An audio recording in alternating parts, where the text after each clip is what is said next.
Comme une lueur d'espoir. Septembre sonne l'heure des vendanges en rouge. Plus précoce pour ces merlots avec le réchauffement climatique. Pour Stéphane Defresne, vigneron depuis 41 ans dans l'Entre-deux-Mers, ce moment est toujours aussi intense. C'est un moment de récolte, hein, donc c'est un moment où il y a quand même pas mal d'euphorie. On ramasse le résultat de son travail, hein, donc c'est assez excitant en fait. Ce Belge autodidacte a acheté son domaine en 1989. De 15 hectares de vignes, il est passé à 56 aujourd'hui. Je crois que dans l'Entre-deux-Mers, on a des terroirs qui sont vraiment top.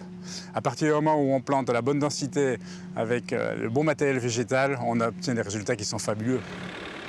Mais en 15 ans, la crise est passée par là. Il a fallu qu'il se réorganise.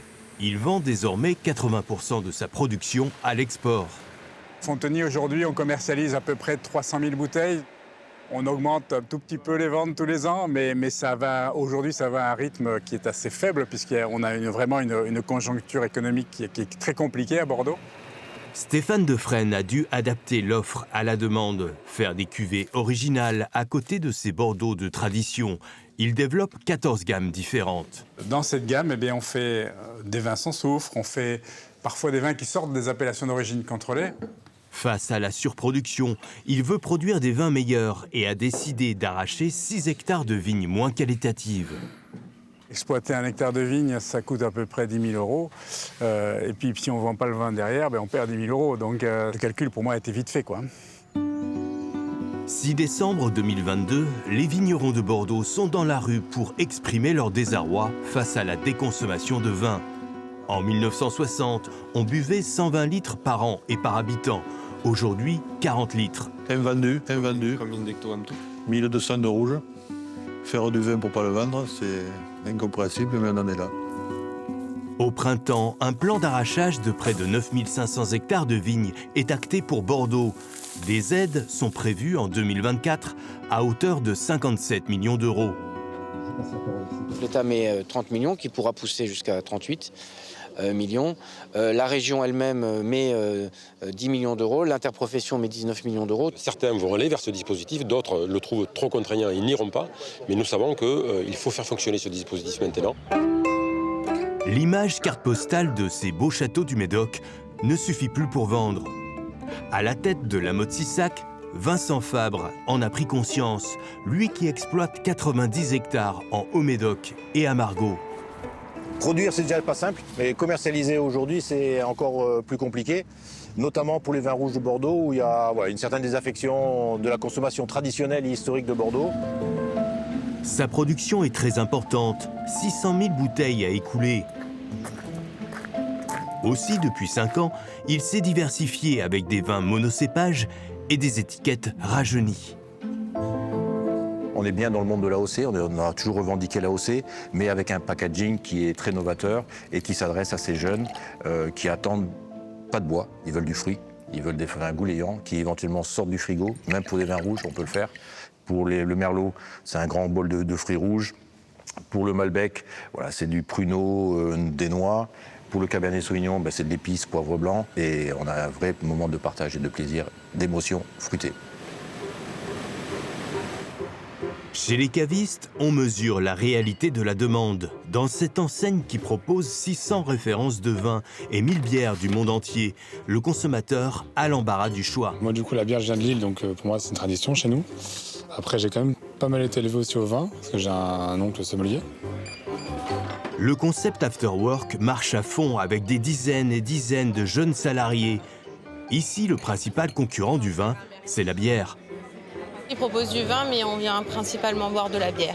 On va commander une bouteille de vin blanc en moelleux. Et en terrasse, ce sont des tables entières qui profitent de ces instants mousseux et conviviaux entre amis. Ah, ce soir, c'est de la bière. VNB, c'est de la bière. Moi, c'est du vin rouge de Bordeaux. Le verre de vin, on boit trop vite, en fait. La bière, il y en a plus. On vient toutes les semaines et on a nos habitudes ici en toujours notre bière. Dès la sortie de travail, à 17h30, 18h, on a énormément de personnes qui viennent entre potes ou même entre collègues et qui viennent boire un coup. On a pas mal de bières, ouais, effectivement, c'est ce qui sort le plus, mais c'est un tout. Il y a quand même beaucoup de vin aussi, il y a pour tous les goûts. Pour contrer ce phénomène et relancer les ventes de vin, une campagne d'affichage est lancée en septembre par l'interprofession. L'idée, montrer qu'à Bordeaux, il existe des rouges de toutes les couleurs. Dans ce bar à vin bien connu, les jeunes touristes sont conquis par les vins locaux. Tous les vins de Bordeaux sont magnifiques et surtout plus complexes que les vins australiens. Je vois plus un engouement pour les vins de Bordeaux plutôt qu'une déconsommation. Là, on est quand même à plus 12% sur la période janvier-août. Si les ventes de Bordeaux s'établissent désormais à 4 millions d'hectolitres, les Bordeaux rouges ont baissé de 44% en 10 ans en grande distribution. Nos grands-parents buvaient du vin tous les jours. Ils avaient un repas qui était entrée, plat, fromage, dessert, 2 fois par jour, 7 jours par semaine. Aujourd'hui, c'est plus le cas des jeunes générations. Ils picorent, ils grignotent, ils font des apéros. Il faut que les vignerons adaptent leurs produits au mode de consommation d'aujourd'hui. On a une campagne aujourd'hui des vins de Bordeaux qui montre que l'on peut consommer du vin rouge avec des sushis, avec des tapas, avec des burgers ou de la pizza. Donc c'est aussi changer les occasions de consommation du vin. Au restaurant, comme dans cette brasserie, on a vu évoluer en 40 ans les habitudes des clients lors des commandes du déjeuner. Je ne bois jamais à midi, a fortiori quand je travaille. Le vin rouge autour d'un mets, autour d'une table, raisonnablement, est un appui excellent. Ça fait partie de notre patrimoine, en fait. Depuis une dizaine d'années, il y a la quintelle du midi, la quintelle du soir. Le midi, on fait attention. D'abord, il y a un petit peu l'apport du gendarme. Ensuite, on est passé sur un seul vin. Avant, on faisait des mélanges. On prenait un vin blanc pour l'entrée, un vin rouge par la suite. Il y a aussi l'état de santé qui fait que les gens font attention un peu plus qu'ils ne faisaient attention autrefois. J'ai quand même une gamme de vins entre 50 et 100 euros que je vends bien encore très très bien. Un contexte qui rend difficile l'installation aujourd'hui des jeunes vignerons. Noémie Tano l'a fait en 2000. À Lussac, elle gère au mieux son domaine de 6 hectares en bio avec les aléas climatiques et les maladies de la vigne. On a eu un climat tropical au mois de juin.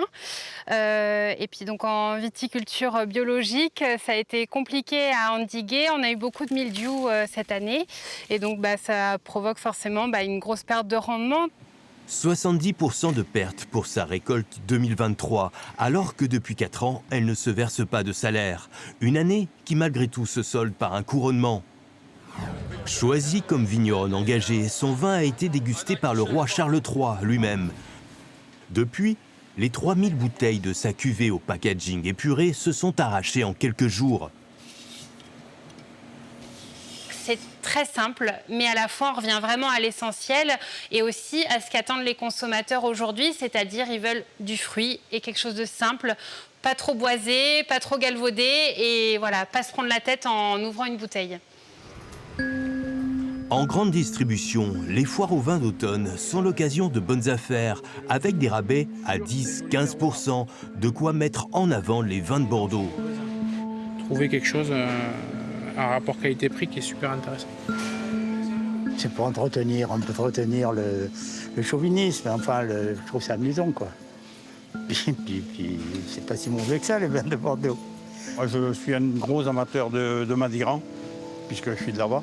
Donc voilà, sinon, avec ma femme, on achète aussi des Bourgognes. On aime beaucoup les Bourgognes.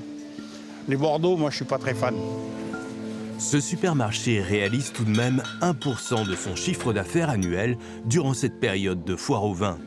On a des vins ici qui sont à moins de 4 € et qui sont remarquables et qui vont tenir quelques années de vieillissement. Je pense que Bordeaux aujourd'hui est le meilleur rapport qualité-prix au monde, puisque souvent on nous parle de grands vins italiens, etc. Quand on fait une comparaison avec des Bordeaux au même prix, je pense que Bordeaux est largement meilleur.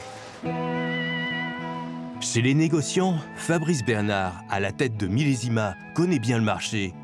Pour ce géant de la distribution sur Internet, la consommation des vins dans le monde entier a continué de progresser depuis le Covid. Ça, ce sont les commandes qui vont partir sur l'Allemagne et sur la Suisse. Elles devront partir demain matin. Mais elle s'est ralentie dernièrement. depuis le 1er janvier, on constate quelque part une diminution du panier moyen. Le client, il continue à acheter des vins de Bordeaux, il continue d'acheter des vins du monde entier. Le prix moyen à la bouteille est plutôt stable. La seule chose qui a changé, c'est le nombre de bouteilles dans son panier. Il a diminué. Si quelque part, les cavistes, les restaurants et la vente par Internet ont fait la promotion des vins de Bordeaux, Bordeaux s'en sortira, sera encore plus fort et redonnera l'envie aux consommateurs d'acheter sa bouteille. Ce nouveau virage des vins de Bordeaux, la famille de Fresnes l'a déjà amorcé dans l'entre-deux-mers.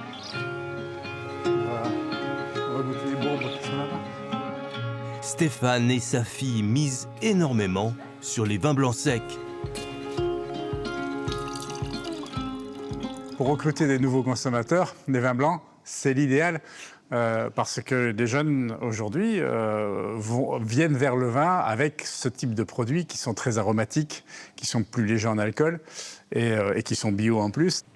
À 66 ans, Stéphane de Fresnes compte bien passer prochainement le relais à sa fille Macha. Je pense que c'est un sacré défi. Après, c'est vrai que la conjoncture fait que c'est compliqué, mais je pense qu'il faut se battre. Et puis, voilà, pas de victoire sans combat. Si la passion demeure, le nombre de vignerons a largement baissé. Bordeaux est passé de près de 12 000 exploitations viticoles en 2000 à 5 300 aujourd'hui.